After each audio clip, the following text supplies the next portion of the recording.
Well, it's Monday morning here in Kovol. We thought we would shoot you a little video of a day in the life of a language learner. Okay, so it's 7:30 in the morning, time to get started, and the first task for the day is going to be half an hour of practicing. So I sit at my computer and I have an Anki program and I just click the buttons.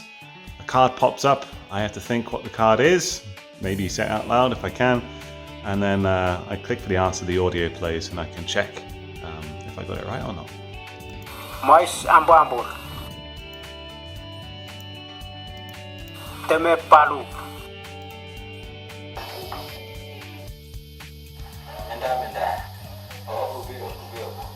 Time to plan for the day. I like this part because I get to spend half an hour cuddled up on the sofa in a blanket and a notebook and just think about what I want to get today language-wise. So I'm ready to go out now, so I'm going to head out to the village and see what's happening. If there's something I can join in and learn about, then I'll do that. If not much is happening, then I'm going to follow up with some stuff from Friday. I've got a bunch of phrases in the other dialect over there, and I just need to check how they change. I have my 2 clean red small bowls. You're going to see, can you stack adjectives like that? And if you can, what order they go in? Can you mix up the order? All that sort of stuff. Just testing out the grammar, what's possible, and also what's natural. You know, it might be possible to do it all in a different order, but listen carefully, what order do they like to do it in? And also verbs. So we know already that to walk about, mandinim, I walk about, but mande is you walk about. So go through the whole list of I, we, he, she, it, they, you not including me, and you know, just see what all the different ones are. I've already been doing that, but it changes based on the word, so we need to get lots of examples of it so we can figure out exactly what's going on. And then the past tense is also different, so doing the past tense, because sometimes they mix tenses, they get confused in mixed tenses, so we found we need to know about the tense as well. And still looking for a future tense. Past and present exist. Future seems to be present tense with the word for tomorrow or yesterday in front of it. So just on the lookout, see if we can hear that. So off we go. Let's head over and see what we can find out. Well, here we are. I've been working with Dramat. He's been teaching me some things. It's Aviv over there. He's also chipping in.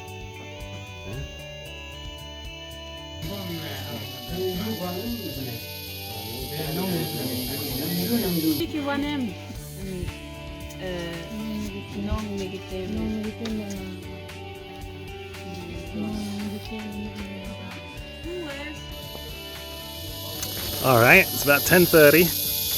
I picked up this guy because he got attacked by a chicken, apparently. Yeah, so went through those verb paradigms, got a lot of what I expected and some new stuff I just didn't expect. So they have a way of saying, I sat at the fire yesterday, and I sat at the fire yesterday for a long time. So that was all thrown in on verb, and more to investigate there. Pattern is starting to come through. I'm not sure if it's the pattern, but it's a pattern, and we'll see what we can do with that. So I was hanging out with a guy called Dramat. So now going upstairs, gonna have a 15-minute coffee break, and then I'm gonna work on processing all of the data I got. Nung pinato kita yung message na ako. Alright, so that's those phrases tagged with MP3 tags in the folder. Now I wirelessly sync them to my phone so I can listen to it for practice, and they go back on the voice recorder and I play it to someone and check that I've understood it correctly, because sometimes it's not the same. And one time I thought I had, what color is this? It turned out the guy said, what are you writing? That's why we double check everything we get, because sometimes there's a little miscommunication. Okay, so we're actually going to do something a little different today. These roots we all got over the weekend as a gift, and the Hansons have a similar amount to us. We routinely get visitors from all over Kovol, and the local guys end up hosting them a lot, and so we're going to have a little kind of thank you party, informal something. We're going to use these roots And we're going to use this palm oil that we have left over from milling. It turns out our chainsaws didn't like palm oil so much, so we're going to fry in palm oil for a little treat, and you know, pick up some language and along the way. Out for round 2 today. A little unique. We're going to be eating with them. I'm working on adjectives as something, so I'm going to be pointing at things like, "That's a sharp knife." Well, not even a clause actually. I don't know how to say that is. Well, I think I do. Anyway, sharp knife, long post, hot fire. That's what I'm going to be doing. And listening out for what else we can catch. Ready, Oscar? We're heating up our oil because it's kind of solid. Congealed palm fat. Oh yeah. Kovol deep fat fryer going.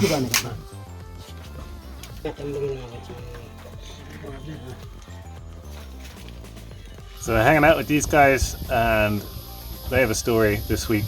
A lady from another village was crossing a river, and it was kind of a flooded river, and it swept her away. So they're saying, you know, they followed her footprints, and then they came to the river, the footprints stopped, they found her bush knife, they found the banana leaves she'd cut, but she's gone. So that was a few days ago. So she's been killed by the river, and they're looking for the body. So that was the news.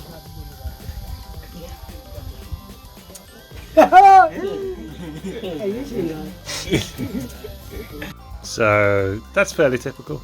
We gave away a load of food. They gave us some back. Yeah, so that was another 2.5 hours or so. Not great for language learning, but great for just sitting in relationships. Remembering that every time we go out, it's a chance to build a relationship, not necessarily mine language data. So I was telling a lot of stories in Tokpisian about our time learning Tokpisian, and then just, you know, trying out some of the verbs I've been learning with the right suffix on the end for who does it and when. Not always successfully, but here we go. Now back to the house, and gonna start listening to my listening collection. Just going over some of the stuff, getting it fresh in my mind again so I can say it right next time. Ambutum Ravi, Ambutum Eviganda, Yam Uligok, Yam Ta, Hul Engingot, Hul Mumul, Elelogo. Okay, so to finish the day off, 4 o'clock, I usually look after Oscar for a bit so that Kirin can get an hour of undisturbed language time in. And then 4 o'clock usually makes up my 8 hours, because especially today, because lunch was working.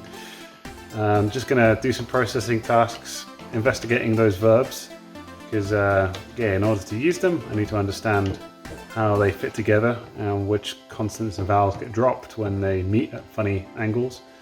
I'm making a map. I drew a map by hand the other day of the village, who lives where.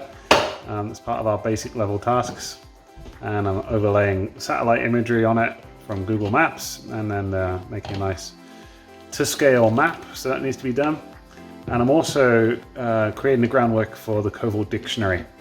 We've decided we're going to use a spreadsheet so that it's easily edited, but I'm writing some Python scripts that will turn it into a web page that will get served on our server automatically. So going to be working on that. That's a fun job, I like that. That's kind of my skill set.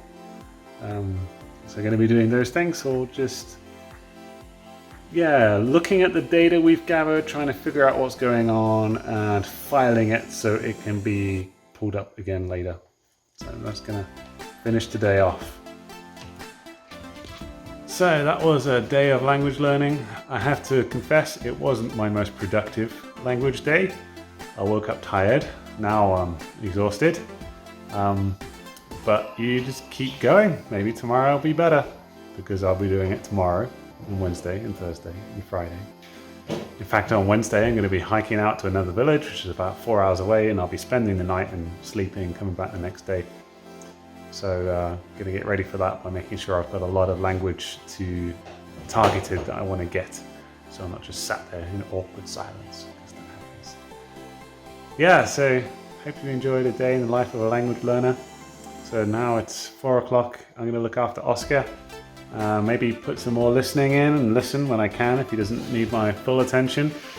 And then the evening is going to be editing and making this video. Evenings tend to be on Tuesdays, we have a team meeting. Wednesdays I go out in the village and hang out after dark because different things happen after dark. So that's 2 work evenings. Mondays I tend to do emails, catch up on things. Thursdays is getting ready for our project day, which is Saturday all day, just painting or something. So Thursday we clean off the mold or whatever needs to be done for the project day. Friday evening I get some time off, and so do I Sunday as well. That's a day off. So yeah, it's just a long keep going. It's a grind, but it's actually kind of fun as well. So I hope you enjoyed a little window into a day of language learning.